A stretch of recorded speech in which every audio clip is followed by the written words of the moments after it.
Shalom, selamat pagi sahabat-sahabat Miracle. Wow, luar biasa ya, akhirnya kita bisa berjumpa kembali di pagi hari. Dan ini merupakan perdana ya, kita live streaming di pagi hari.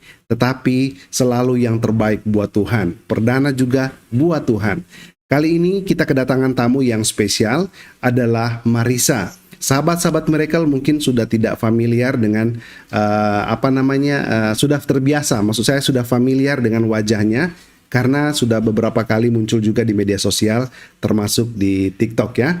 Nah, pagi hari ini kita menyesuaikan waktu dengan Marissa yang berada di luar negeri. Kita akan mendengar kesaksian yang dahsyat dari Marissa. Mari kita sambut Marissa dengan sukacita. Shalom, selamat pagi Marissa. Shalom, Apa kabar? haleluya, shalom. Baik, puji Tuhan. Puji Tuhan. Semoga semuanya juga baik-baik ya. Amin. Baik. Terus berpegang teguh kepada Tuhan, amin. Yes. Seperti biasanya, kita akan buka dengan doa Marissa. Saya ajak, mari kita berdoa bersama-sama. Bapa di surga, terima kasih. Pada pagi hari ini ya Tuhan, kami bisa berkumpul kembali lewat virtual room Miracle TV. Itu karena kemurahan kebaikan Bapa. Kita akan mendengar kesaksian pribadi pada pagi hari ini. Kita akan diberkati luar biasa lewat kesaksian Marissa. Kami berdoa ya Tuhan, agar segala perangkat yang kami pakai, baik di tempat kami maupun di tempat Marissa, semuanya dapat berjalan dengan baik dan lancar, bahkan koneksi internet. Terlebih lagi kami dituntun oleh Roh Kudus. Khususnya pesaksi kami di pagi hari ini adalah Marissa, agar dia bisa bersaksi seturut kehendak Bapa di sorga, memuliakan, memberkati, dan menjangkau jiwa-jiwa baru. Kami buka di dalam nama Tuhan Yesus Kristus, Juru Selamat kami yang hidup. Haleluya. Amin. Baik, satu firman Tuhan saya bacakan ya, untuk sebagai berkat pembuka di pagi hari. Yohanes 14 ayat 9, kata Yesus kepadanya, telah sekian lama aku bersama-sama kamu, Filipus, namun engkau tidak mengenal aku. Barang siapa telah melihat aku, ia telah melihat Bapa. Bagaimana engkau berkata, tunjukkanlah Bapa itu kepada kami. Wow, dahsyat ya firman Tuhan. Ini salah satu firman Tuhan yang meneguhkan bahwa Yesus itu adalah Tuhan. Bapa adalah sama dengan Yesus. Tujuan Miracle TV adalah dua, memberkati banyak orang, menguatkan iman orang percaya, dan menjangkau jiwa-jiwa baru. Markus 16 ayat 15, Matius 28 ayat 19, Kisah Para Rasul 1 ayat 8. Dua, benar agama mengajarkan kebaikan, oleh sebab itu jangan menghina ajaran agama sebelumnya atau ajaran agama yang lain. Sahabat-sahabat Miracle, selalu di setiap tayangan Miracle TV, saya ajak, mari berkomentar dengan mengedukasi, memberkati, membangun, agar supaya orang-orang di luar sana bisa mengenal Kristus bukan hanya dari video kesaksian, tetapi dari komentar sahabat-sahabat Miracle. Amin. Puji Tuhan. Dan informasi bagi sahabat-sahabat yang mau bersaksi, silakan mengisi forum kesaksian pribadi. Forum ini ada di kolom deskripsi, tinggal diklik linknya, ada juga di kolom komentar. Langsung diarahkan ke Google Form, lebih praktis, lebih simpel. Atau hubungi WhatsApp kami, 0852 5721 3655. Kita kembali ke Marissa. Inilah saatnya kita akan mendengarkan kesaksiannya yang luar biasa, dahsyat perbuatan Tuhan. Bagaimana Marissa sampai bisa percaya kepada Tuhan Yesus? Waktu dan kesempatan kami persilakan, Marissa bisa memulai menceritakannya dari awal, dari background. Silakan. Shalom semuanya, terima kasih Tuhan Yesus telah memberikan kesempatan saya untuk bersaksi di Miracle TV ya Tuhan. Biarkanlah setiap perkataanku adalah hikmat darimu Tuhan. Biarkan mereka yang percaya maupun yang belum percaya mengenal kebenaran, mengenal firman-Mu yang luar biasa dan kebaikan-Mu yang tidak terbatas. Amin, amin, amin. Oke, terima kasih teman-teman ya. Oke, pada mulanya itu, saya itu adalah anak yang kurang kasih sayang orang tua, teman-teman ya. Saya tuh dibesarkan di keluarga Islam, saya berasal dari Cirebon, Jawa Barat, teman-teman. Dan kedua orang tua saya itu keluarga yang tidak harmonis istilahnya. Mereka berpisah ketika saya masih ada di kandungan. Papa saya pergi meninggalkan saya dan meninggalkan mama saya. Saya dibesarkan oleh mama saya seorang, dan ketika itu mama saya merasa bahwa dia itu adalah single parent. Kalau dia tidak bekerja, bagaimana dengan perekonomian mama gitu. Dan anak juga kan aku masih kecil gitu. Dan pada saat itu teman-teman, mama saya itu mencoba kerja keluar kota. Dan saya tinggal bersama nenek saya dan kakek saya yang sudah tua renta. Pada saat itu, mama saya ketika pulang dari kerja. Mama saya kasih saya maksudnya kasih saya kebutuhan seperti susu, kebutuhan makanan saya, karena saya masih minum ASI. Itu susu saya itu Indomilk, teman-teman. Dan mama saya itu pergi lagi, berangkat kerja lagi, dan begitu-begitu aja. Jadi saya itu tumbuh di dalam keluarga yang mayoritas Islam, teman-teman, dan kakek saya juga adalah orang yang pesantrenan, nenek saya juga ya sedikit paham tentang agama Islam, dan saya juga dari kecil dididik ngaji, dididik sholat, dididik bergaul dengan orang-orang yang seiman dengan saya pada saat itu, dan mayoritas di tempat saya pun mendukung sekali untuk saya tumbuh di dalam Islam ya, teman-teman. Saya nggak kepikiran mau jadi orang Kristen, itu nggak kepikiran pada saat itu. Dan saya itu sekolah di SD negeri. Di situ saya sering dibully, teman-teman. Sering dibully karena saya itu orang yang mungkin berbeda ya dengan yang lain. Karena saya itu salah satu orang yang mungkin mereka melihat nggak punya ayah gitu loh. Dan saya itu sering dibully, sering dikata-katain, katanya kamu tuh anak haram, katanya gitu. Pokoknya omongan-omongan seperti itu udah benar-benar melekat banget ya. Padahal ya anak kecil itu kan memang seperti itu, teman-teman. Mereka tuh suka banget sama yang namanya ribut gitu, kayak ya dunia anak kecil lah ya. Tapi entah kenapa sampai sekarang masih membekas, kadang-kadang inget masa itu gitu. Saya tuh sering nangis ke rumah, bilang, "Nih, ada yang ngata-ngatain saya." "Siapa?" "Teman saya." Nanti aku itu ngomong sama gurunya. Meskipun sering kali nenek saya ke sekolahan gitu, seakan-akan inilah ngadu lah sama guru. "Tolong dong dididik anak didiknya, suka ngata-ngatain cucu saya, kasihan," gitu. Tapi yang namanya anak-anak, besoknya sekarang dimarahin, besoknya ulang lagi deh. Dan di situ saya merasa, saya tuh suka mempertanyakan kayak, "Makanya itu bapaknya di mana sih?" gitu kan, ya namanya juga anak kecil gitu. Kok mereka punya ayah, kok aku enggak gitu. Terus aku beranjak ke SMP negeri. Di situ mama saya mungkin berpikir aku itu banyak biaya ya, teman-teman, karena semakin naik kelas itu kan semakin banyak biaya, kebutuhan juga semakin naik, dan mama saya itu berangkat ke luar negeri, yaitu ke Arab, teman-temannya, ke Timur Tengah. Dan di situ saya ditinggalkan sama mama saya bertahun-tahun, teman-teman. Dan saya dengan nenek saya itu, dengan kakek saya dan nenek saya, dia tuh baik banget sama saya, teman-teman. Tapi didikannya keras. Kalau didikan zaman dulu itu memang keras sih ya. Orang-orangnya itu gimana ya? Didik anak itu bener-bener kayak keras banget gitu. Nggak boleh anak itu keluar dari peraturan. Jadi kalau keluar dari peraturan ya dipukul ya. Dan ketika itu pas beranjak SMP itu saya tuh disuruh ngaji gitu sama nenek saya. Katanya, "Dulu waktu kecil kamu sering ngaji, sering sholat, kok sekarang nggak pernah lagi?" gitu. "Ah, nggak mau," aku bilang gitu. Alasannya apa aja gitu. Pokoknya dari kecil itu memang aku tuh nggak suka sama yang namanya di musola itu, nggak suka, teman-teman. Dan dari kecil pun aku sering banget alasan, "Aku nemu jin," aku bilang gitu. "Di mana?" "Di musola ada jin," gitu. Dan nenek saya, "Udah jangan alasan aja, kamu ngaji." Dipukul lagi, tapi nggak ada kapok-kapoknya, kayak kayak nggak suka aja gitu, yang namanya anak kecil pasti bandel lah. Pas SMP pun saya suruh ngaji, suruh apa, nggak pernah mau gitu. Ya tapi saya bisa, teman-teman. Dan ketika lulus SMP itu, saya tuh dimasukin ke SMK Muhammadiyah, sekolah Islam. Dan saya juga di sana belajar banyak tentang Islam, saya juga ada materi lain juga gitu. Dan tetapi masuk SMA itu saya tuh merasa gimana ya, antara maju dan antara lanjut dan enggak gitu. Terus saya berpikir gini, kalau saya nggak sekolah, nasib saya gimana nanti gitu loh. Kan nggak punya ijazah gitu, tahu aja kan aku bisa kerja pabrik gitu kalau punya ijazah gitu, pikiranku begitu. Tapi permasalahannya ekonomi keluarga aku itu kan nggak stabil ya, teman-teman. Jadi mama aku juga kerja sendiri, nggak punya suami gitu. Jadi aku tuh kayak sedikit nggak percaya diri gitu.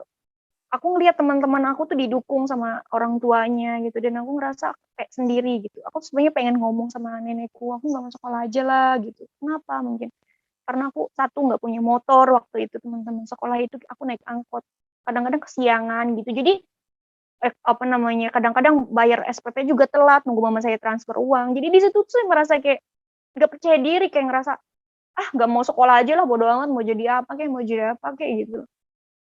Nah pada saat itu Tuhan itu baik teman-teman, kasih jalan keluar buat saya nganter teman saya itu ke salon, teman-teman awal mulanya. Karena saya itu kan memang hobi nyanyi ya teman-teman, dari dulu itu hobi nyanyi, dari kecil saya tuh hobi nyanyi. Saya tuh lagi nyanyi teman-teman, ketika itu ada, apa ya, cowok gitu, dia itu pemusik, dia tuh melodi, gitar gitu di panggung ke panggung gitu. "Kamu suaranya enak juga," katanya gitu. "Enggak lah, aku biasa aja, aku cuman hobi. Kamu mau nggak ikut aku manggung?" katanya. "Manggung di mana?" aku bilang. "Manggung di Gebang," katanya tuh gitu. Nah pada saat itu, saya tuh mikir gini, kan rezeki ya, kalau saya nanti nggak ngambil, saya nolak rezeki, kalau saya ambil, saya kan bukan penyanyi gitu. Jadi di situ ada problem yang memang, tapi Tuhan tuh selalu aja, baik aja. Mungkin Tuhan udah merencanakan, "Udahlah kamu ambil aja job-nya," gitu. "Biar kamu nanti sekolah." Tuhan tuh baik banget. Terus aku ambil job. Dan pada saat itu, lucunya ya aku bukan penyanyi ya teman-teman, pasti bingung. Bajunya juga nggak punya gitu, sepatu nyanyi juga nggak punya gitu. Pas gitu kan ada teman aku namanya Dewi, teman-teman dia tuh penyanyi penyanyi di kampungku lah istilahnya, kayak penyanyi dangdut.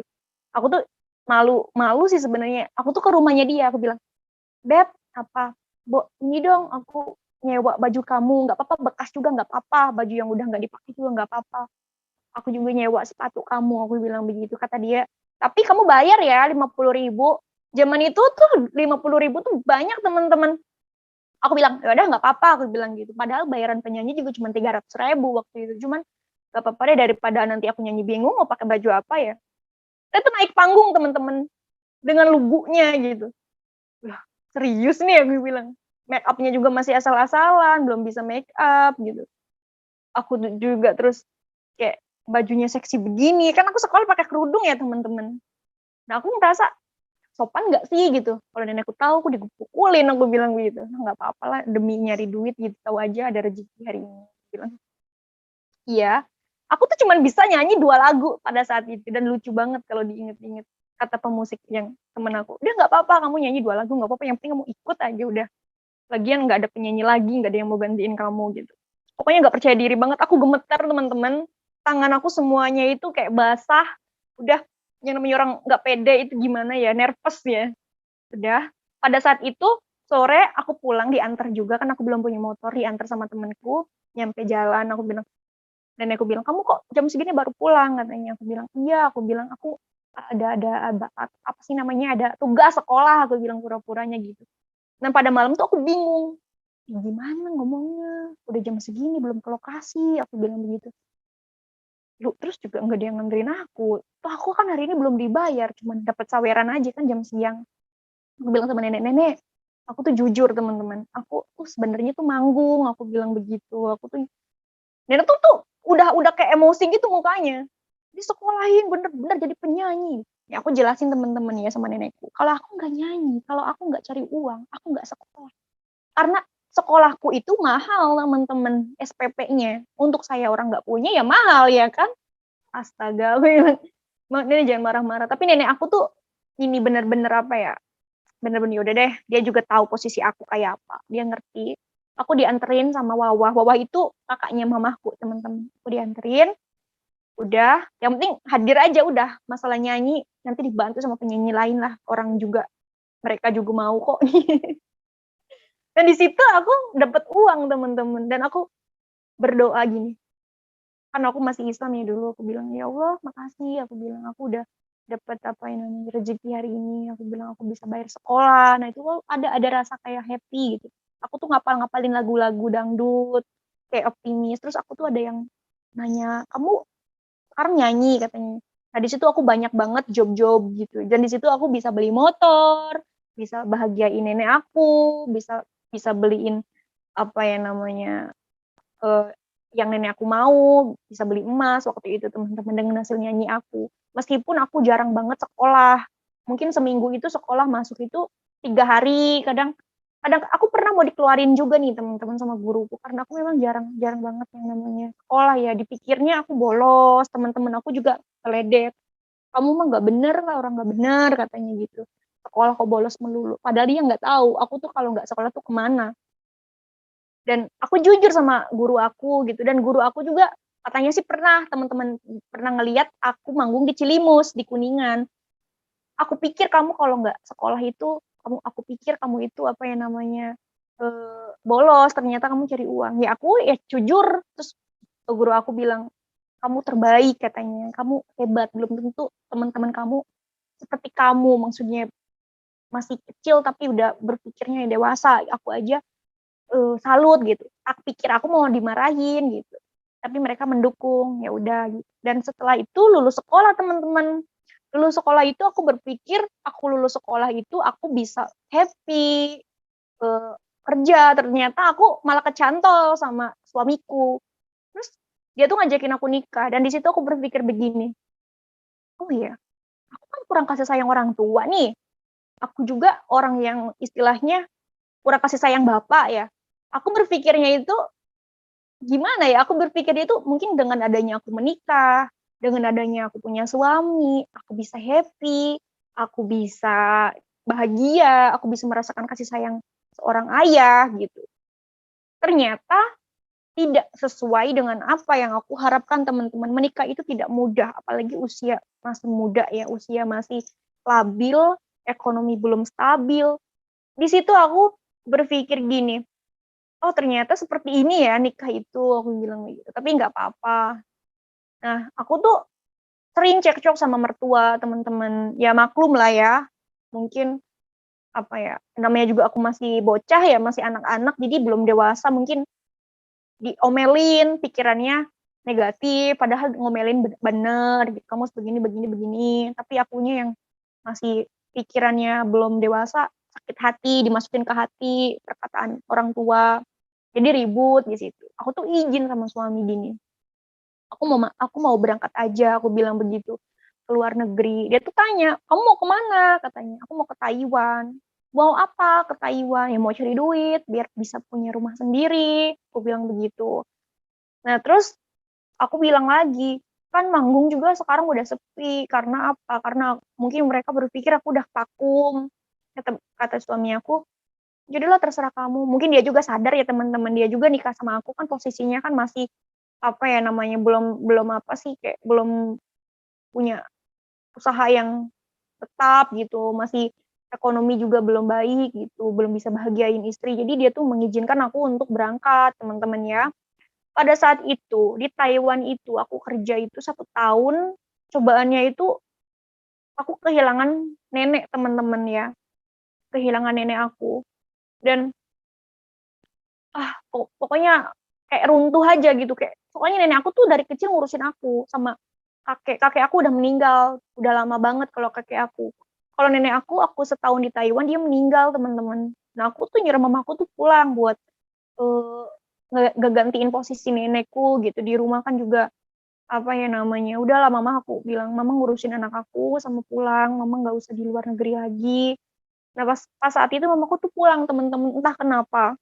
Ketika mamaku udah pulang ke Indonesia, mama itu sakit-sakitan terus. Padahal yang aku tahu mama mama aku tuh sehat teman-teman, cuman dia tuh punya asma, dari kecil memang itu udah asma nenek mama aku. Dan ketika dia pulang ke Indonesia itu malah semakin parah sakitnya, ada komplikasi. Aku berobatin mama aku 1 tahun. Dan ketika itu mama aku itu agak sedikit enakan katanya teman-teman, karena dia umurnya masih muda ya, 44 tahun. Di situ mama saya merasa masih optimis ya, masih semangat buat cari duit. Mama tuh izin sama aku mau berangkat ya ke bosku yang lama, katanya gitu. Aku bilang, "Ngapain berangkat lagi? Mama kan lagi sakit, nggak usah mikirin apa-apa." Aku bilang, "Yang penting mama sehat aja dulu." "Enggak, mama udah sehat kok." Mama nggak mau ngerepotin anak, nggak mau. Mama itu tahu teman-teman suami aku tuh selingkuh tuh mamaku tuh tahu. Mamaku tuh bilang, "Kamu tahu nggak suami kamu selingkuh?" Ya pantesan dia nggak pernah nge-chat aku ya, maksudnya udah nggak ada kontak lagi, aku juga ngehubungin susah gitu. Mama aku tuh kayak kasihan sama aku, dia bilang, "Aku mau mau apa ya namanya, mau kerja aja, aku kasihan sama kamu," katanya gitu. "Kamu kerja, dikumpulin uangnya, jangan mikirin mama, mama tuh masih sehat." Yang aku pikirin itu temen-temen, mama aku tuh ke PT gitu loh, daftar mau apa, berangkat lagi ke bosnya yang lama. Yang jadi pertanyaannya gini ya, mama aku itu kan ada sakit, kenapa pas mama aku di, apa nama, medikal itu nggak ada sakit. Di situ aku mikir, mungkin udah sehat, karena mamaku juga ngerasa katanya, "Aku udah nggak ada sakit," kata mama gitu. Aku badannya udah enakan gitu. Oke, mamaku berangkat aja nggak ngomong, teman-teman. Pada saat itu sore, ada telepon dari pihak Indonesia, pihak kantor, berkata, "Mama tuh udah nggak ada." Aku kaget. Aku langsung lemas, langsung nggak bisa ngomong, aku nangis, nangis sendiri, apa sendiri, teman-teman. Pokoknya hancur banget. Dan aku coba komunikasi lagi sama mantan suamiku. Aku telepon dia, aku minta tolong sama dia, ngurusin orang rumah. Katanya, "Ya udah aku pulang," katanya gitu. Dan pada saat itu, teman-teman, mama aku jenazahnya itu nggak secepatnya dipulangin karena memang susah sekali ya. Dari Timur Tengah itu sulit untuk pemulangan jenazah, itu bisa sampai 2 bulan, 1,5 bulan, ya berkisar segitu. Ada juga yang yang nggak bisa dipulangin gitu loh. Ya puji Tuhan, mama aku bisa dikebumikan di Indonesia. Entah beberapa bulan kemudian atau beberapa waktu kemudian, suami aku tuh nikah lagi, dan itu tuh sama teman aku sendiri, teman-temannya. Sama teman aku sendiri dan tetangga desa aku.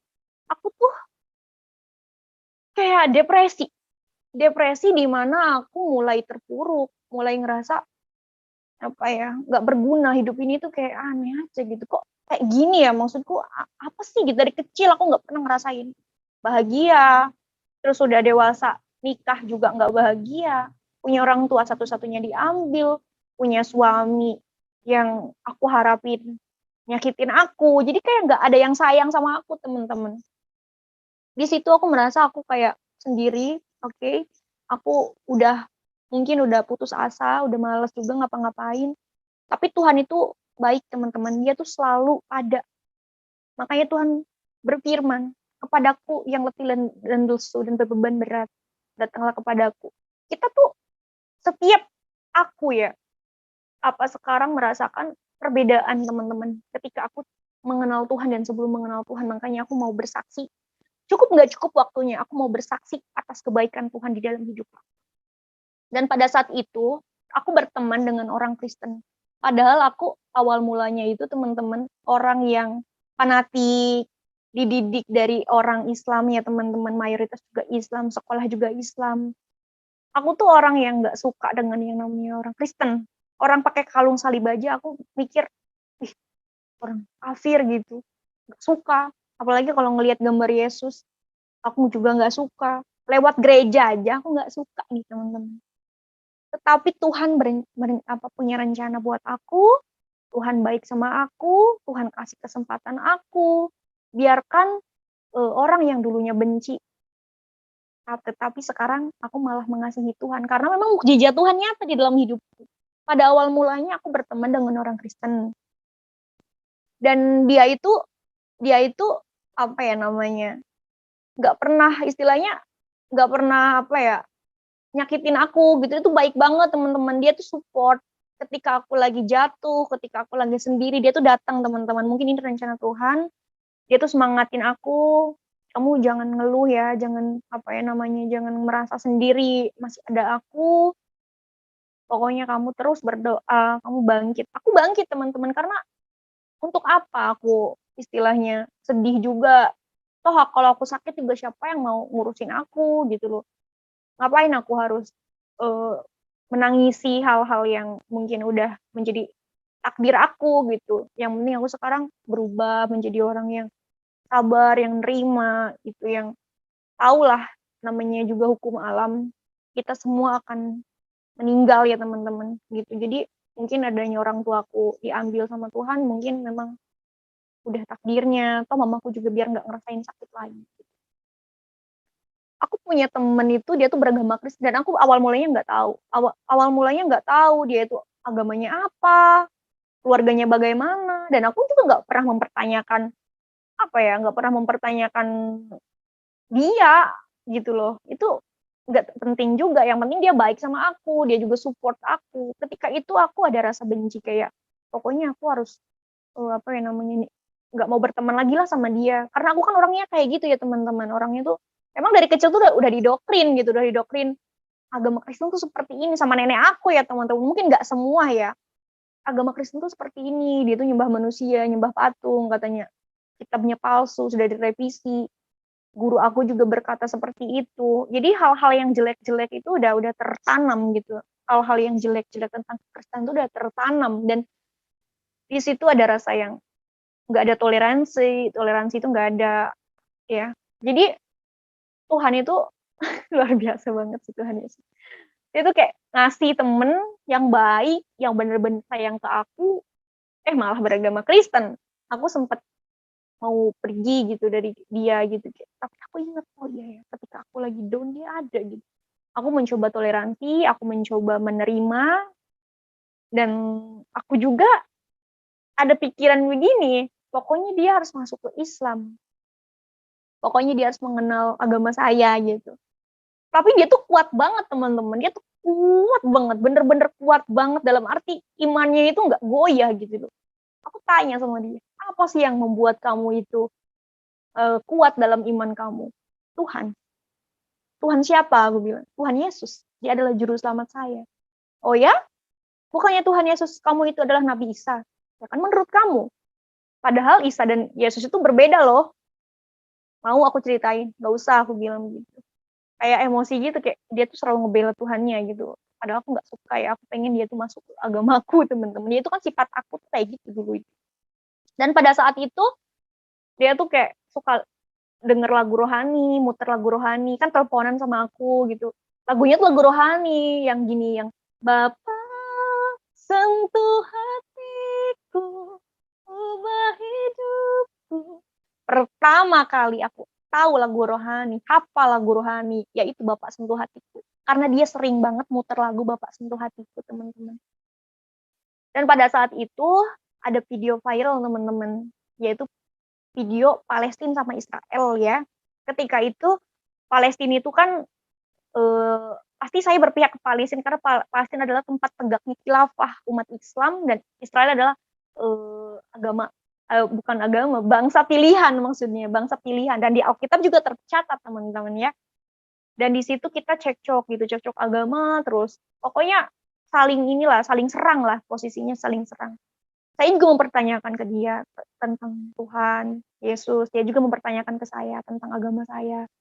Dan di situ saya pernah sekakmat, teman-teman, ketika dia bilang, emang kamu yakin agama kamu bisa menyelamatkan kamu masuk ke dalam surga, katanya. Emang ada keselamatan? Iya, oke. Saya cari ayatnya, nggak ada. Dan di situ saya oke lah, aku kalah. Karena memang agama saya itu, yang dulu itu, mau masuk ke surga itu memang sulit, teman-teman. Nggak sholat aja dosa, ya. Nggak sholat aja dosa gitu. Jadi benar-benar mengandalkan diri sendiri gitu, mengandalkan kita gitu loh. Gitu, bukan mengandalkan siapa-siapa, tetapi mengandalkan kita. Tetapi aku merasa aku kan bukan orang yang baik, bukan orang yang sempurna. Tentu saja aku nggak bisa masuk ke dalam surga, teman-teman. Dia tuh ketawa waktu itu. Makanya, kenapa kamu nyuruh-nyuruh aku masuk ke Islam? Orang gak ada keselamatan kok. Ya aku tanya dia, emang kamu ada keselamatan? Iya ada, makanya aku ikut Tuhan Yesus. Karena dia itu juru selamat. Juru selamat itu tugasnya apa sih? Katanya. Ya tugasnya menyelamatkan umatnya dari dosa mereka. Aku semakin mempertanyakan. Dan dia tuh tanya mukjizat Nabi saya yang dulu. Dan karena di Al-Quran gak puas, ya kan teman-teman istilahnya gak puas, saya carilah di Google, teman-teman, waktu itu. Dan malam itu saya tantang Tuhan gini, kamu selalu meninggikan Tuhan kamu ya, aku bilang. Kamu selalu bilang Tuhan kamu itu juru selamat kamu, dia adalah keselamatan kamu, dia adalah Tuhan yang besar menurut kamu, dia adalah Allah yang hidup menurut kamu. Aku tuh kayak penasaran sama Tuhan kamu. Coba deh, kalau memang Tuhan kamu adalah Allah yang benar, Allah yang hidup, ya, juru selamat manusia, dan Tuhan, coba datang ke mimpi saya. Dia tuh berkata ke saya gini, teman-teman. Malam itu katanya jam 12, dia tuh doa sama Tuhan, biar Tuhan menjamah saya. Itu kata dia. Setelah saya bertobat, dia baru bilang, teman. Dia tuh berdoa, doa malam ke Tuhan, ya Tuhan jamalah Marisa, biar dia mengenal Engkau. Satu-satunya Tuhan yang juru selamat. Supaya terbuka mata hatinya untuk mengenal Engkau. Pada saat itu jam 5, Dia tuh tanya kan, apa mukjizat Nabi kamu? Di situ saya ada emosi karena dia menyudutkan saya. Saya cari di Al-Quran, tidak puas. Saya cari di Google, teman-teman. Tapi Tuhan tuh baik gitu. Tuhan tuh selalu apa ya namanya, bener-bener kayak, ini loh gitu loh, kayak nunjukin gitu loh. Eksistensi Tuhan itu kayak nunjukin. Pada saat itu, ketika saya buka Google, mukjizat Nabi Muhammad, yang keluar itu Matius, teman-teman. Matius pasal 28 ayat 18-20. Saya nggak ngerti, teman-teman, pada saat itu. Awal mulanya saya nggak ngerti. Ini firman apa? Ini tulisan apa? Sedangkan saya aja Alkitab saya nggak punya. Alkitab saja saya belum pernah baca, teman-teman ya. Saya belum pernah tahu. Yang namanya Matius tuh nggak pernah tahu, teman-teman. Dan tertulis di sana pada Matius pasal 28 ayat 18-20, Yesus mendekati mereka dan berkata, "Kepadaku telah diberikan segala kuasa di sorga dan di bumi." Ya. Karena itu pergilah, jadikanlah semua bangsa muridku dan baptislah mereka dalam nama Bapa dan Anak dan Roh Kudus. Dan ajarlah mereka melakukan segala sesuatu yang telah kuperintahkan kepadamu. Dan ketahuilah aku menyertai kamu senantiasa sampai kepada akhir zaman, teman-teman. Saya nangis, teman-teman. Tiba-tiba saya paham firman Tuhan. Ketika saya membaca ke atas, Yesus berkata, "Kepadaku telah diberikan segala kuasa di surga dan di bumi." What? Aku tersadar yang dulunya aku nggak tahu Alkitab itu seperti apa, isinya seperti apa, pengajarannya seperti apa. Ketika Tuhan menunjukkan kepada saya firman-Nya yang luar biasa. Pada Matius pasal 28 ayat 18-20. Saya mulai membuka hati saya kepada Tuhan. Tuhan berkata, "Kepadaku telah diberikan segala kuasa di surga dan di bumi." Secara tidak langsung, teman-teman, Tuhan katakan, Tuhan berkuasa di surga dan di bumi, teman-teman. Ya, saya baru tahu, teman-teman. Dan ketika saya baca ke bawah, aku menyertai kamu senantiasa sampai kepada akhir zaman. Aku berpikir seperti ini. Berarti Tuhan Yesus itu hanya menyertai orang-orang percaya, hanya menyertai orang-orang yang mengikuti setiap ajarannya. Di akhir zaman Tuhan Yesus akan turun kedua kali ke dunia untuk menyertai orang Kristen dong. Ketika saya baca ke tengah, baptislah mereka dalam nama Bapa, Anak, dan Roh Kudus. Saya sedikit mikir waktu itu gini, kalau Tuhan Yesus menyertai orang yang percaya, dan Tuhan Yesus juga menyuruh orang dibaptis, terus bagaimana dengan nasib saya yang belum baptis, ajaran Tuhan aja nggak tahu, Yesus aja bagi saya hanya seorang nabi. Pokoknya satu campur aduk. Saya dijamah Tuhan pada malam itu, teman-teman. Saya nangis. Nangisnya itu bukan nangis lebay.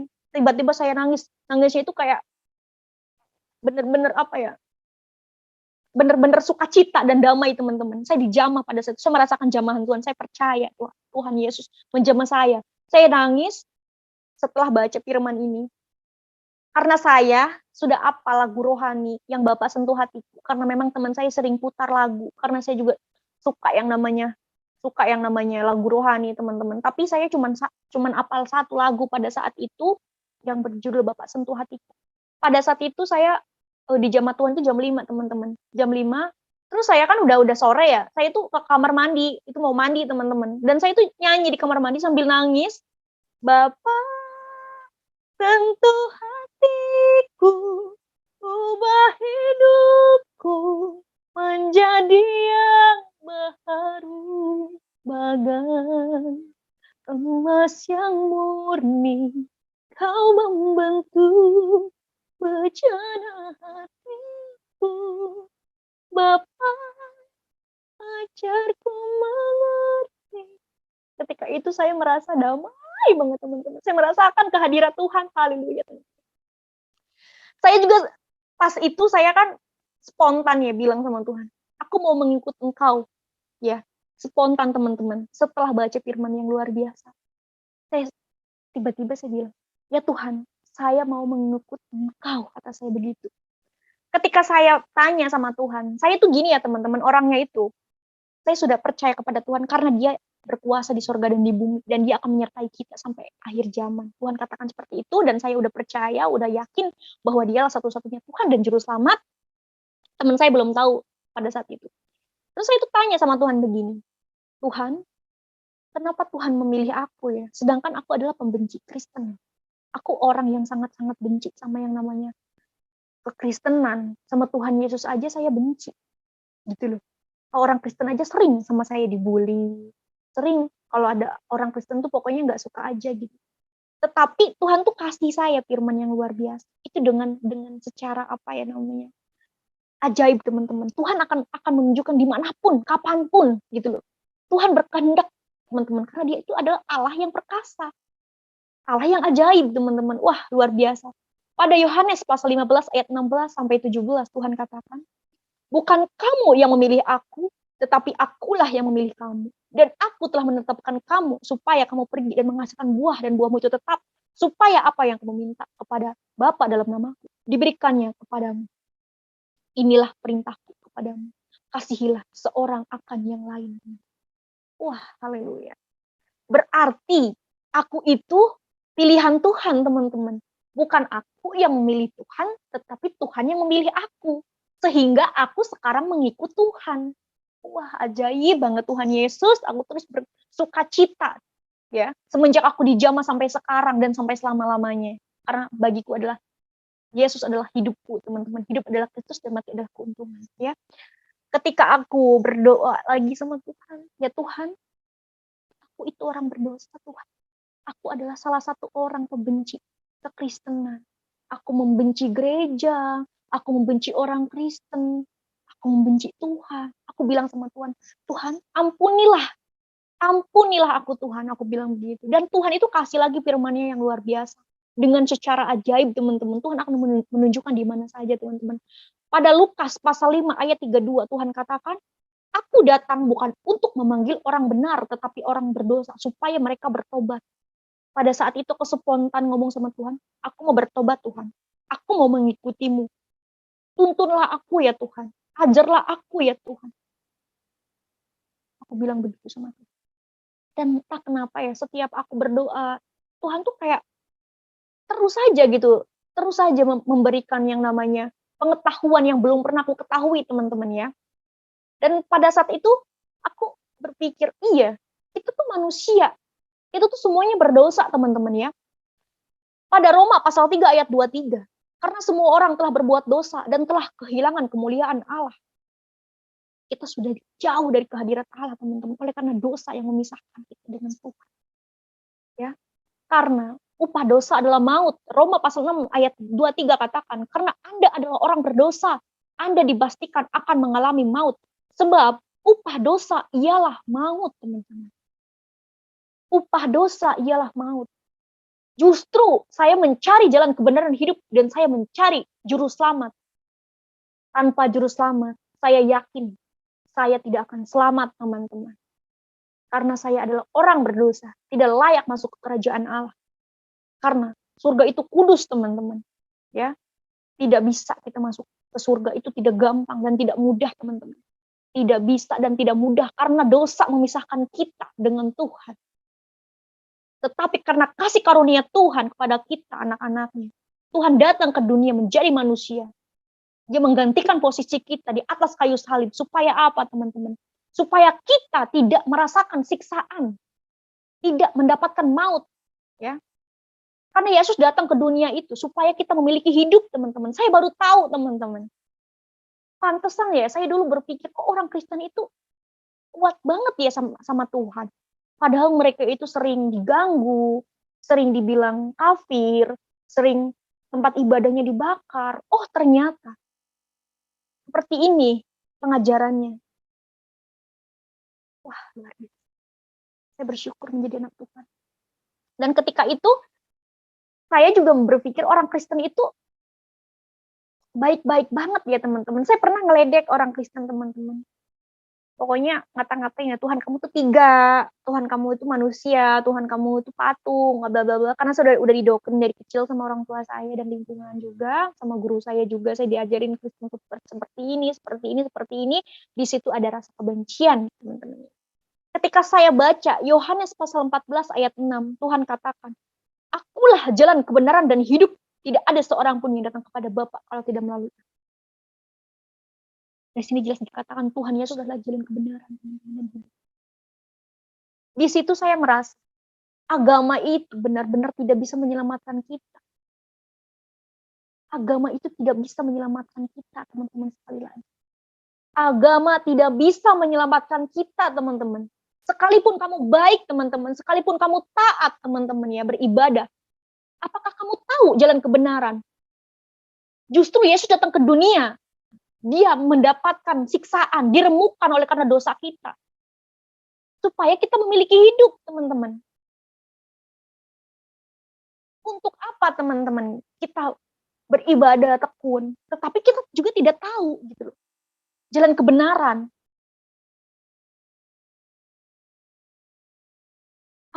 Karena kasih Allah kepada dunia ini, teman-teman. Sehingga ia mengorbankan anak yang tunggal. Dan barang siapa yang percaya kepadanya tidak binasa, melainkan beroleh hidup yang kekal. Percaya ke siapa? Ke Tuhan Yesus, teman-teman. Dia adalah jalan kebenaran dan hidup. Dia tahu jalan ke surga karena dia berasal dari surga. Tuhan Yesus katakan, kamu berasal dari bawah, aku berasal dari atas. Jadi dia tahu jalan ke surga, teman-teman. Dia tahu jalan ke surga karena dia pemilik tahta surgawi, saya katakan. Mungkin teman-teman yang tidak tahu siapa Yesus Kristus. Zaman ini udah canggih ya, teman-teman. Kalian bisa cari tahu siapa Yesus Kristus. Ini tentang keselamatan, bukan main-main, saya katakan sekali lagi. Kalau mungkin teman-teman mikir, ya udahlah, orang tuaku semuanya Islam. Papaku juga Islam, semuanya Islam, teman-teman aku Islam. Nanti kalau aku pindah, nanti aku diledekin. Nanti aku dihina. Yang jadi pertanyaannya, ada nggak keselamatan gitu loh? Ini bukan main-main, bukan masalah kita takut dibully, kita takut diusir. Justru firman Tuhan katakan, kamu akan dibenci oleh semua orang oleh karena namaku. Tetapi yang bertahan pada kesudahannya, ia akan selamat. Jelas dikatakan di sana. Kita akan dibenci oleh karena iman kita kepada Kristus. Tetapi kita akan selamat, teman-teman. Karena hanya dialah jalan keselamatan, teman-teman. Dia adalah jalan kebenaran. Dia adalah juru selamat manusia. Kita tanpa juru selamat tidak bisa adalah masuk kerajaan sorga. Karena kita adalah orang-orang berdosa. Aku tertarik sama firman Tuhan ya, teman-teman. Tertarik pada Yohanes pasal 15 ayat 5 sampai 6. Aku nangis pada saat itu, aku membaca dengan tidak sengaja dan aku nangis. Nangisnya itu apa ya, teman-teman, kaget. Ini belum pernah saya ketemukan di kitab suci saya. Akulah pokok anggur, kata Tuhan, dan kamulah ranting-rantingnya. Barang siapa tinggal di dalam aku dan aku di dalam dia, ia berbuah banyak. Sebab di luar aku, kamu tidak dapat berbuat apa-apa. Barang siapa tidak tinggal di dalam aku, ia dibuang keluar seperti ranting dan menjadi kering. Kemudian dikumpulkan orang dan dicampakkan ke dalam api. Lalu dibakar, teman-teman. Bayangin, teman-teman. Jika kita di luar Tuhan, jelas dikatakan di sini, akan dicampakkan ke dalam api, lalu dibakar. Ketika kita hidup di dalam Kristus, teman-teman, kita akan berbuah banyak, teman-teman. Kita akan berbuah banyak, dalam arti kita selamat, teman-teman. Balik lagi, ketika kita di luar Tuhan, kita akan dibuang ke dalam api, seperti ranting yang kering, karena tidak berguna. Tetapi ketika kita hidup di dalam Tuhan, kita adalah buah dari Tuhan Yesus. Yesus adalah pokok anggur, katanya. Dan itu berbuah banyak, teman-teman. Haleluya. Saya nangis, teman-teman, baca firman itu. Dalam hati saya begini. Saya udah paham ya, karena saya udah dijamah Roh Kudus, saya udah paham arti dari setiap firman Tuhan. Aku bilang, iya ya. Aku sekarang hidup di dalam Tuhan gitu. Dan Tuhan menjanjikan keselamatan. Dan itu ya dan amin. Bukan insya Allah. Ya dan amin, teman-teman. Ya. Haleluya, teman-teman. Makanya, kita di luar Tuhan itu tidak bisa berbuat apa-apa. Kita di luar Tuhan tidak bisa berbuat apa-apa. Saya ditanya sama teman saya, apa kamu yakin jadi orang Kristen masuk surga? Yakin. Siapa yang ngomong? Tuhan Yesus. Tuhan Yesus menjanjikan keselamatan. Tercatat di dalam Alkitab. Tuhan Yesus itu adalah keselamatan. Dan dialah juru selamat satu-satunya. Hanya saja kamu belum mengenal kebenaran. Ini tentang keselamatan, bukan tentang kubu. Bukan tentang kamu orang Kristen, kamu bukan bagian dari aku, kamu orang Islam bukan bagian dari aku. Bukan begitu. Agama itu nggak bisa menyelamatkan, teman-teman ya. Hanya satu yang bisa menyelamatkan kita, yaitu Yesus Kristus, Sang Juru Selamat manusia. Karena dia berasal dari sorga. Dia tahu jalan ke sorga. Dia akan menuntun kita, teman-teman. Karena dia itu adalah gembala yang baik. Gembala yang baik mengorbankan nyawanya bagi domba-dombanya. Ya, teman-teman. Luar biasa. Saya ingat ketika orang buta berkata kepada Tuhan, ingin disembuhkan, teman-teman. Karena dia beriman kepada Tuhan. Dia merasa Tuhan adalah yang bisa menyelamatkan dia ketika dia buta itu. Dia pengen melihat. Dia punya iman kepada Tuhan Yesus. Minta pertolongan kepada Tuhan Yesus. Agar Tuhan Yesus menyembuhkan sakitnya. Dan pada Lukas pasal 18 ayat 42. Lalu kata Yesus kepadanya, melihatlah engkau, imanmu telah menyelamatkan engkau. Oh, haleluya, aku nangis. Aku tuh gini ya teman-teman, setiap baca firman Tuhan, pasti aku nangis. Karena memang setiap firman Tuhan itu penuh kuasa, teman-teman, nyata di dalam hidup saya. Ketika kita punya iman, sekecil apapun, kita yakin bahwa Yesus Kristus akan menyelamatkan kita. Disitulah Tuhan mengabulkan apa yang kita minta. Makanya Tuhan katakan, ketoklah maka pintu akan dibukakan, mintalah maka akan diberikannya kepadamu. Tuhan Yesus suka dengan orang yang mau berdoa padanya. Tuhan Yesus akan membuka pintu bagi siapa saja yang percaya kepadanya. Ya, teman-teman. Aku di situ merasa sekarang itu aku terus mengandalkan Tuhan. Karena hidup di luar Tuhan itu nggak berguna, teman-teman. Untuk apa kita hidup? Untuk apa? Ketika kita tidak percaya kepada juru selamat manusia, untuk apa, teman-teman? Nggak ada keselamatan lagi. Nggak ada. Makanya saya katakan, kesempatan itu tidak datang dua kali. Carilah kebenaran, carilah keselamatan. Ya. Jadi jangan kamu terdoktrin dari kecil. Orang Kristen begini-begini, Tuhan Yesus tuh gini-gini. Kalau saya sekarang belajar sejarah, teman-teman. Belajar sejarah, silsilah. Ya. Benar-benar belajar yang namanya, meskipun hati aku udah percaya 100% sama Tuhan, bahwa dia itu adalah harapanku, dia adalah Tuhan dan Juru Selamat, tetapi saya masih tetap belajar. Karena firman Tuhan katakan, kita itu harus benar-benar memiliki senjata rohani. Senjata rohani itu apa sih? Firman Tuhan, teman-teman. Percuma ya, kalau kita orang Kristen, kita tidak mengenal firman Tuhan. Wah, bahaya, teman-teman. Karena serigala itu terus, iblis itu terus mengom-ngom seperti serigala. Dia akan mencari mangsa yang untuk ditelannya, teman-teman. Makanya kita anak-anak yang percaya, meskipun kita sekarang percaya sama Tuhan, tetapi ketika kita tidak mengenal firman Tuhan, kita jarang membaca Alkitab. Bahaya itu, teman-teman. Karena kita itu, yang kita lawan itu bukan darah dan daging, tetapi penguasa-penguasa kegelapan. Makanya hati-hati, teman-teman. Ya, jangan kita berharap, oh iya ya, apa ya namanya, berharap istilahnya kita karena kita nggak merasakan kebahagiaan di dunia karena pengikut Kristus itu memikul salib, mungkin nggak tahan sama omongan tetangga-tetangga, sama omongan teman-teman kita. Dari situ kita udahlah, udahin aja lah daripada gue dibully. Nah, itu bahaya karena kita tidak memiliki perlengkapan senjata, teman-teman. Senjata rohani adalah firman Tuhan. Karena bagi saya firman Tuhan itu kekuatan. Dan doa itu biar kita itu terus merasakan dekat dengan Tuhan, teman-teman. Ketika kita terus mengandalkan Tuhan, berdoa dengan penuh kepercayaan, kamu akan mendapat. Tuhan suka dengan orang-orang yang terus mengandalkan Dia, teman-teman. Tuhan rindu sama kita. Ya.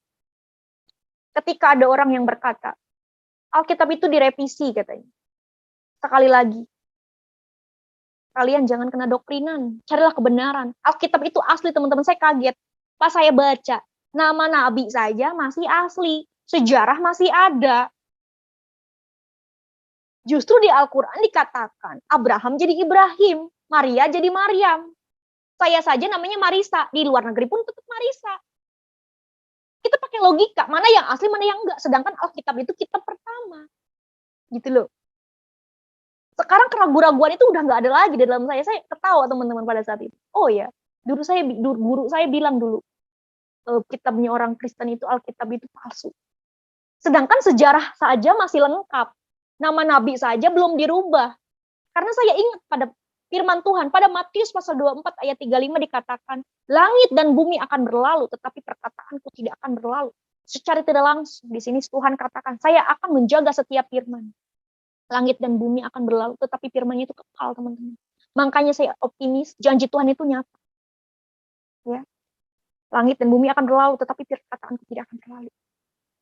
Haleluya, teman-teman. Saya pernah sedih ya, pernah berpikir begini. Ya Tuhan, saya itu ketakutan, teman-teman. Takut akan hidup saya, takut akan masa depan saya seperti apa, takut akan akan kedepannya bagaimana. Saya itu diketukkan hati Tuhan tuh mengetuk hati saya untuk saya membaca firman-Nya. Pada Matius pasal 6 ayat 26 di sana dikatakan, pandanglah burung-burung di langit yang tidak menabur dan tidak menuai dan tidak mengumpulkan bekal dalam lumbung, namun diberi makan oleh Bapakmu yang di sorga. Bukankah kamu jauh melebihi burung-burung itu? Saya berpikir, oh ya, Tuhan Yesus itu akan terus aja gitu memelihara kita gitu. Tuhan nggak akan membiarkan anak-anaknya itu kelaparan, teman-teman. Yang penting saya katakan sekali lagi, yang penting kita terus berdoa, terus andalkan Tuhan, teman-teman. Ya, di situ aku merasa, oh Tuhan itu perhatiannya sama saya. Iya, saya berpikir juga, burung saja di udara Tuhan pelihara, Tuhan beri makan. Padahal dia nggak nanam padi, nggak cari duit juga, ya kan? Masa Tuhan juga nggak memelihara kita, anak-anak kesayangannya? Burung di udara Tuhan pelihara, teman-teman. Nggak usah kamu takut dengan masa depan kamu. Dan saya merasakan ketika saya mengenal Tuhan itu hati saya itu damai, teman-teman. Damai sejahtera. Di mana setiap saya berdoa Tuhan selalu menjawab saya oleh firman-Nya. Ketika saya merasa saya sendiri, saya selalu mengandalkan Tuhan. Tuhan kasih firman-firman yang luar biasa. Meskipun saya juga istilahnya belajar itu nggak sama pendeta, nggak sama siapapun. Saya belajar sama Tuhan, teman-teman. Karena saya setiap mau baca Alkitab, saya terus andalkan Tuhan. Saya bilang sama Tuhan, ya Tuhan, semoga setiap saya membaca firman-Mu, saya memahaminya. Berikanlah hikmat ya Tuhan, aku bilang. Dia adalah kebenaran, teman-teman. Kita jangan pernah berpikir, Yesus itu bukan Tuhan. Kalian tahu dari mana? Sedangkan kitab sucinya saja kalian belum pernah baca. Saya aja kaget, teman-teman. Gitu loh. Terus saya pernah ngomong sama Tuhan begini, ya Tuhan, kan banyak nih ya orang Islam masuk ke Kristen, dan banyak juga orang Islam masuk ke orang Kristen juga masuk ke Islam. Tetapi ketika orang Kristen masuk ke Islam, mereka itu disanjung, disambut dengan mewah, dengan ramah. Ketika orang Islam masuk ke Kristen, kok banyak yang bully, seakan-akan dia itu kayak gimana. Aku ngerasain sih, teman-teman, karena aku pernah juga jadi orang Islam itu kalau melihat orang Kristen itu gimana, apalagi yang murtad ya. Kalau di Al-Quran itu darahnya halal, teman-teman ya. Aku nggak nyenggol-nyenggol, memang fakta, memang ada ayatnya, teman-teman ya. Boleh dibunuh gitu, dan mungkin ada kebencian di sana, nggak tahu kenapa. Saya tuh dikasih tahu lagi sama Tuhan, teman-teman, firman-Nya itu yang pada Yohanes pasal 15 ayat 19 di sana dikatakan, sekiranya kamu dari dunia, tentulah dunia mengasihi kamu sebagai miliknya. Tetapi karena kamu bukan dari dunia, melainkan aku telah memilih kamu dari dunia, sebab itulah dunia membenci kamu. Dan aku sekarang berpikir begini, oh ya, aku milik Tuhan. Kalaupun aku dibenci, kalaupun aku diucilkan, kalaupun aku dibeda-bedain, ya nggak apa-apa. Memang aku udah tahu gitu loh, karena aku anak Tuhan, bukan anak dunia gitu loh. Dia adalah gembala yang baik gitu loh. Gembala yang baik mengorbankan nyawanya bagi domba-dombanya. Coba siapa, teman-teman? Nggak ada. Kecuali Yesus Kristus. Dia tuh pengasih, teman-teman. Penyayang, pengampun. Saya merasakan kehadiratnya, teman-teman. Dia tuh pengasih, penyayang, dan pengampun. Bukti bahwa Tuhan Yesus adalah pengampun. Dia mati di kayu salib untuk menebus dosa umat manusia. Supaya apa? Supaya kita memiliki hidup. Tuhan katakan seperti itu. Dan di luar Tuhan itu kita nggak bisa berbuat apa-apa. Betul, kita nggak bisa berbuat apa-apa, teman-teman. Kita nggak bisa berbuat apa-apa. Tanpa Tuhan kita nggak bisa berbuat apa-apa. Kita adalah hamba dosa. Ya, upah dosa adalah maut, ingat teman-teman. Karena pada Yohanes pasal 10 ayat 10 dikatakan, pencuri datang hanya untuk mencuri dan membunuh dan membinasakan. Aku datang supaya mereka hidup dan mempunyai segala kelimpahan. Di sana dikatakan, iblis itu hanya mencuri dan membunuh, teman-teman. Ya, dan membinasakan. Tetapi Tuhan Yesus datang supaya kita memiliki hidup. Ini firman yang luar biasa, teman-teman. Ini jawaban saya. Ini jawaban Tuhan untuk saya, teman-teman. Secara tidak langsung Tuhan katakan, iblis itu hanya untuk membunuh. Karena memang iblis itu pembunuh dari semula. Tetapi Yesus itu datang supaya kita memiliki hidup. Luar biasa, teman-teman. Saya baru tahu kalau dia itu juru selamat manusia, teman-teman. Terima kasih, Lord. Aku selalu bilang sama Tuhan, terima kasih Tuhan. Kebaikan-Mu telah membukakan mata hatiku yang ditutup, hidup di dalam kegelapan. Sekarang aku memiliki terang hidup, karena Engkau adalah terang hidup. Dan setelah aku mengenal Tuhan itu, rasanya itu damai, teman-teman. Mukjizat Tuhan itu dinyatakan dalam hidupku. Aku merasa aku tuh happy setiap hari, karena aku ada kepastian gitu loh dari Tuhan. Tuhan menjanjikan apa ya, sebuah masa depan yang indah. Pada Yohanes pasal 14 ayat 2 dikatakan, di rumah Bapakku banyak tempat tinggal. Jika tidak demikian, tentu aku mengatakannya kepadamu, sebab aku pergi ke situ untuk menyediakan tempat bagimu. Untuk anak-anak Tuhan, jangan pernah takut kalian ya, menghadapi dunia yang fana ini, menghadapi dunia yang kejam ini. Ingat, masa depan kita ada di tangan Yesus Kristus, Sang Juru Selamat manusia. Dia sudah menyediakan tempat untuk kita. Masa depan yang cerah, masa depan yang hebat, masa depan yang mungkin belum belum pernah kita rasakan. Tuhan nggak menjanjikan sebuah hal-hal yang fana, tetapi Tuhan menjanjikan hal-hal yang kekal, keselamatan abadi. Tuhan sudah menyediakan tempat di rumah Bapa untuk kita, anak-anak kesayangannya. Tuhan hanya ingin kita percaya bahwa Dialah satu-satunya Tuhan dan Juru Selamat. Tuhan hanya ingin kita mengikuti setiap perintahnya. Jikalau kamu mengasihi aku, kata Tuhan, tentu kamu akan mengikuti setiap perintah. Perintah Tuhan apa sih, teman-teman? Salah satunya mengasihi, teman-teman. Kita anak-anak Tuhan itu, biarkanlah terangmu bercahaya. Jadilah berkat buat mereka. Sekalipun mereka membenci kita, kita jangan pernah membenci mereka. Ketika kita membenci mereka dan tidak memaafkan mereka, Tuhan juga tidak akan memaafkan kita. Itulah kasih, teman-teman. Saya baru tahu ternyata Tuhan Yesus itu luar biasa, teman-teman. Dia adalah kunci maut. Ya, dia memegang segala kunci maut, teman-teman. Dia berkuasa, teman-teman, berkuasa. Saya pernah bertanya seperti ini, belum pernah dijawab sama siapapun, belum pernah bisa jawab pertanyaan saya. Ketika saya diintimidasi, banyak teman-teman saya yang nge-DM saya, ngata-ngatain Tuhan. Saya cuma katakan satu kalimat, teman-teman. Cuma mengatakan satu pertanyaan. Kalau memang Tuhan Yesus Kristus adalah manusia biasa, kenapa di akhir zaman Tuhan Yesus datang ke dunia untuk menjadi hakim yang adil? Bukankah yang menjadi hakim yang adil adalah Tuhan? Kenapa Tuhan Yesus datang? Jelas dikatakan Alkitab. Al-Quran juga percaya bahwa Yesus akan datang kedua kali ke dunia untuk menjadi hakim yang adil. Kalau memang Tuhan Yesus manusia biasa, kenapa dia berwenang? Itu doang sih pertanyaan saya. Sebenarnya kalau mereka baca Alkitab, pasti mereka tahu siapa Tuhan Yesus. Tapi saya nggak mau memaksakan kepada mereka untuk membaca Alkitab, karena hati mereka belum terbuka. Hati mereka masih penuh dengan kebencian. Aku cuma berdoa sama Tuhan, ya Tuhan, jamahlah mereka seperti Engkau menjamah. Selamatkanlah mereka seperti Engkau menyelamatkan. Jadikanlah kehendak. Biarkan terangmu bercahaya. Luar biasa. Saya pernah, teman-teman, saya udah kenal Tuhan, tapi saya masih menyepelekan. Gini contohnya. Pada saat itu ada orang yang selalu mengandalkan Tuhan dengan kata-kata darah Yesus, ya, darah Yesus, dalam nama Tuhan Yesus.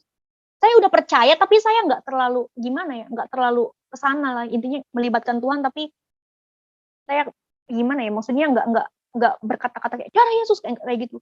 Saya pernah, teman-teman, saya waktu malam mau baptisan, sebenarnya saya tuh baptisannya itu maunya itu bulan 12 tanggal 25.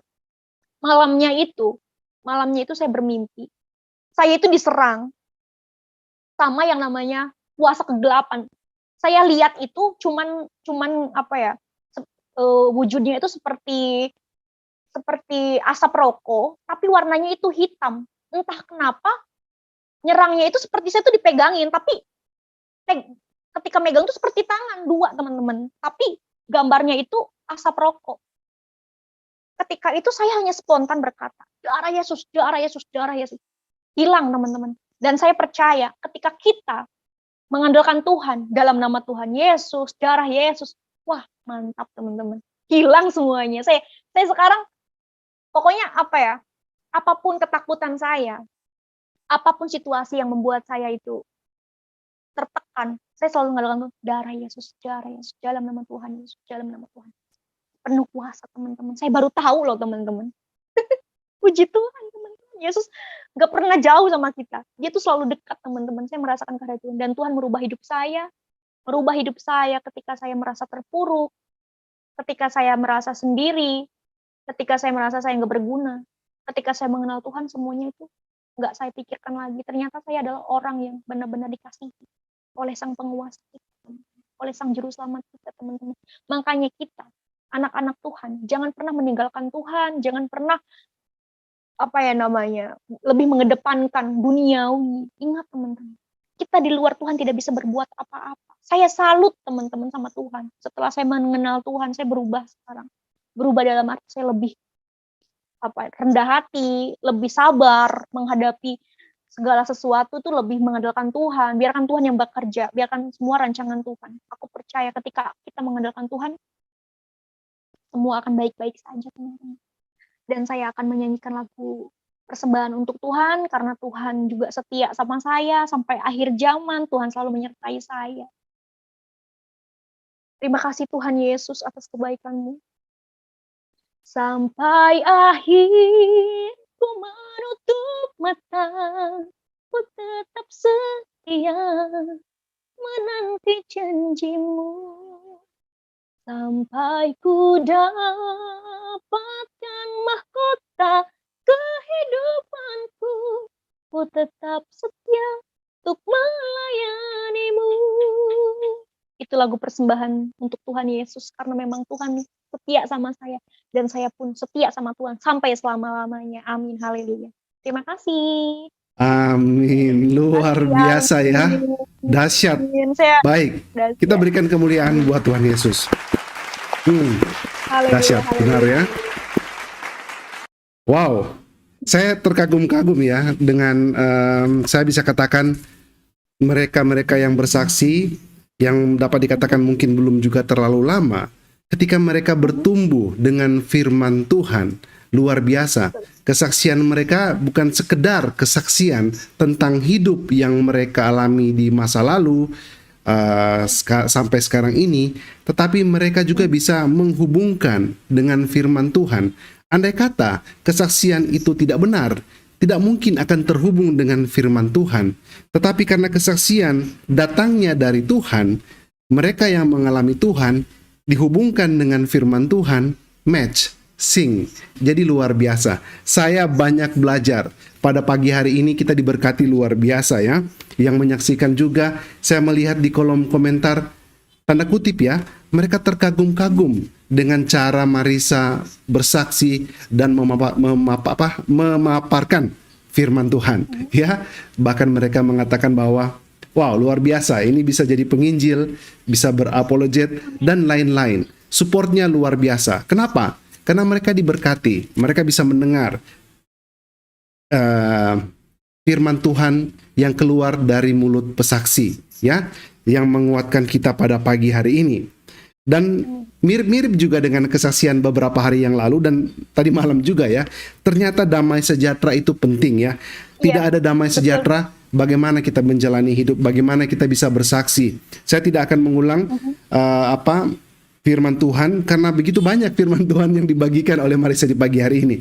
Tetapi soal damai sejahtera ada di Yohanes 16 ayat 33, Matius 11 ayat 28, Yohanes 14 ayat 27. Dan pagi hari ini juga ya, saya yakin dan percaya Ya, saya pertama kali mendengar dan melihat Marisa di TikTok, viral di sana. Mhm, Tetapi pagi ini mhm. viral juga di sorga, ya, karena Amin, kesaksiannya luar haleluya. biasa.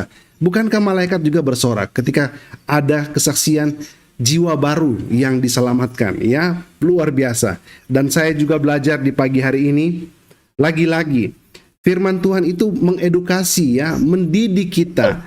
Iya, firman yang diilhamkan ilham dari apa, sorry, saya Timotius, saya buka aja ya, 2 Timotius 3 ayat 16. Saya bacakan di 2 Timotius 3 ayat 16 ya. Sorry, di 2 Timotius 3 ayat 16. Ya. Segala tulisan yang diilhamkan Allah memang bermanfaat untuk mengajar, untuk menyatakan kesalahan, untuk memperbaiki kelakuan, dan untuk mendidik orang dalam kebenaran. Ini harus di-underline, seperti yang saya bilang tadi malam, mendidik orang dalam kebenaran. Bukan hanya kebaikan. Kebaikan belum tentu benar, tapi kalau benar pasti baik. Mendidik orang dalam kebenaran. Wow, dahsyat. Apalagi yang saya catat di sini sebentar. Luar biasa. karena memang saya Iya, damai sejahtera dan banget. iya, saya juga Haleluya. tadi kagum ya. Ya, saya terkagum dengan Mhm, Tuhan Yesus yang dinyatakan mhm, kuasanya di dalam kesaksian Marisa. betul.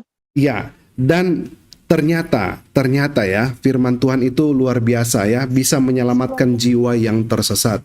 Bukankah tadi Mhm, awal-awal kita mendengar firman Tuhan yang dibagikan oleh Marisa dari Matius 20 ayat 18 sampai 20, ketika dia coba search di Google, justru itu yang keluar. Matius 20 ayat 18 sampai 20 kalau saya tidak salah mhm, ya. Dengan mhm. ayat-ayat firman Tuhan Yohanes 15 ayat 16 sampai 17, Lukas 5 ayat 32. Firman Tuhan yang menuntun, roh itu yang menuntun ya, mendidik sehingga bisa membedakan mana yang benar, mana yang salah, mana yang gelap, mana yang terang. Saya belajar dari Tuhan langsung, seperti dikatakan oleh Mhm. Marisa, bukan dari manusia. Iya, Wow, luar betul, biasa ya, belajar luar dengan, biasa, iya, haleluya. dengan langsung dari Tuhan, beda ya dengan orang mengalami Mhm, Tuhan, dilawat, betul, diurapi, luar biasa. betul Ya, sekali. karena pagi ini biasanya kalau kita live malam ya, banyak yang hadir untuk bertanya, untuk share dengan kita. Karena ini pagi hari, waktu beraktivitas, jadi mungkin dari sahabat-sahabat dari di Zoom tidak ada yang mau menyampaikan pesan atau berbagi dengan kita di pagi hari ini. Sebelum kita tutup kesaksian dari Marisa, saya akan berikan waktu singkat buat Marisa untuk Oke, memberikan pesan. Saya tahu pasti ada pesan-pesan yang Marisa mau sampaikan buat sahabat-sahabat Miracle di pagi hari ini sebagai closing iya, statement. Saya kasih kesempatan oke. kepada Marisa untuk memberikan pesannya kepada sahabat-sahabat. Silakan. Oke, teman-teman ya.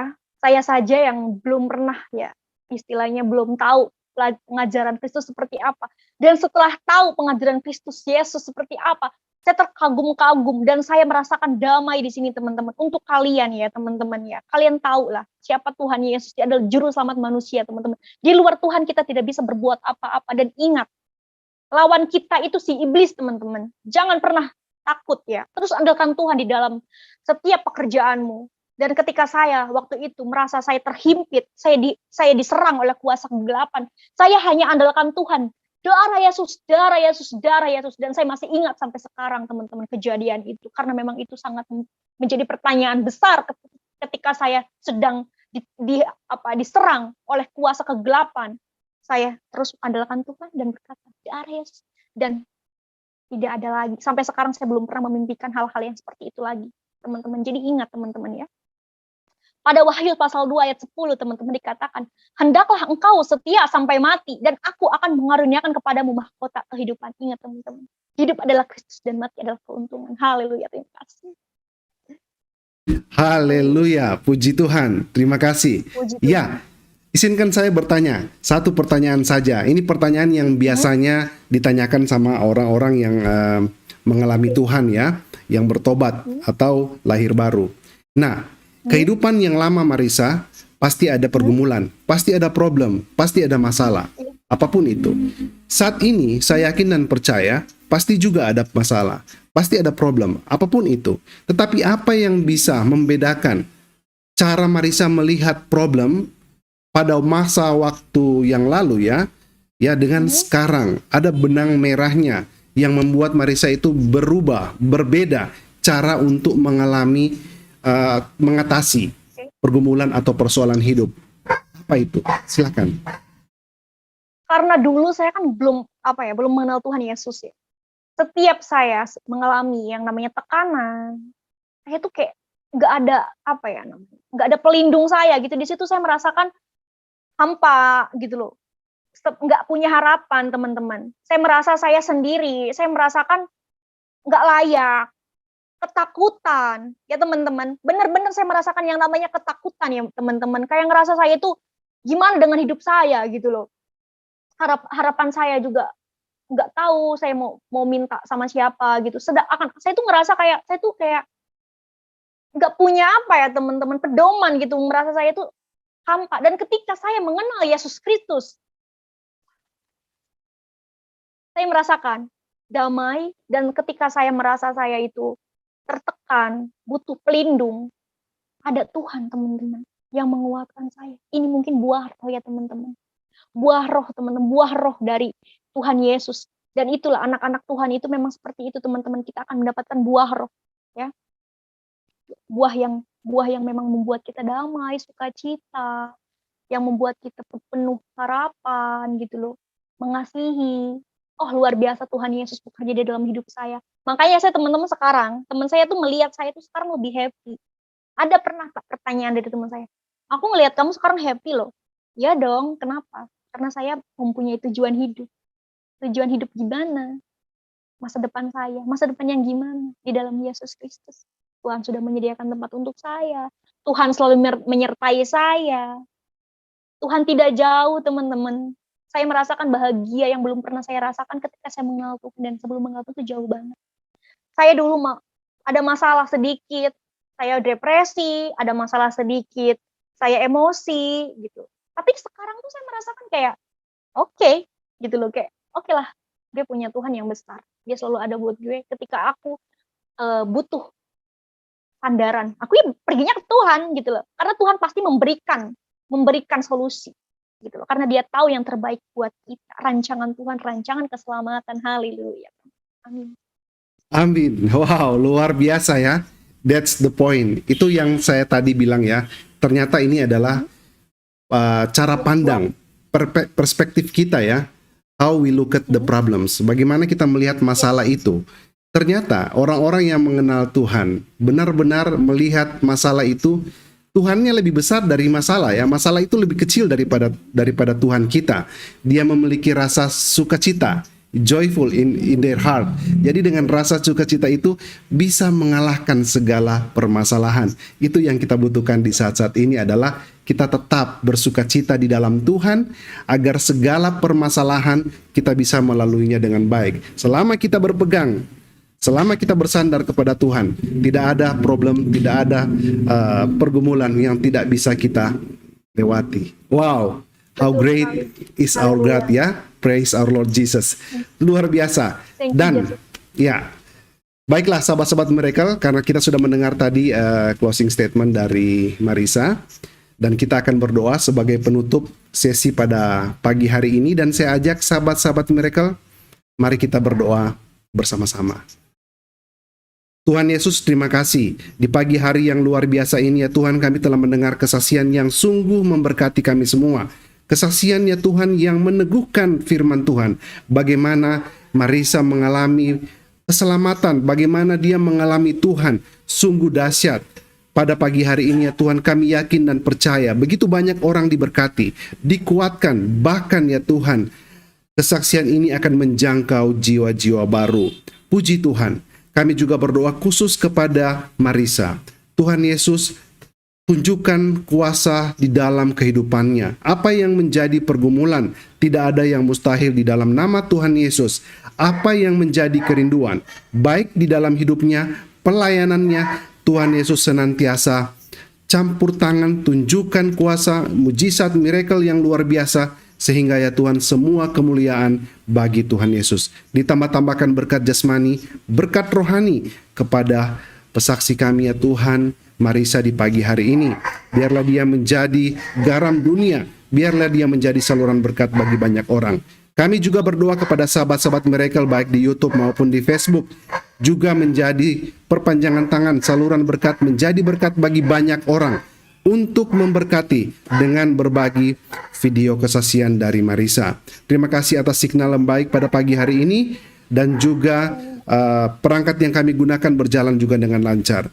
Di dalam nama Tuhan Yesus Kristus, kami berdoa dan mengucap syukur. Haleluya. Amin. Amin. Wow.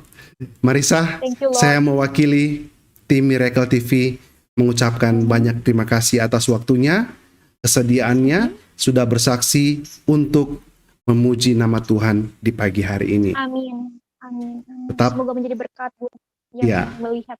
Buat yang Semangat ya, mendengar. Amin. tetap semangat, Semangat. jaga kesehatan, dan kita menanti Amin. kesaksian-kesaksian yang baru di hari yang akan datang. Sahabat-sahabat Miracle, terima kasih juga sudah bergabung di pagi hari ini. Meskipun beraktivitas, Tuhan Yesus dahsyat. Kita akan berjumpa kembali berarti hari Kamis ya.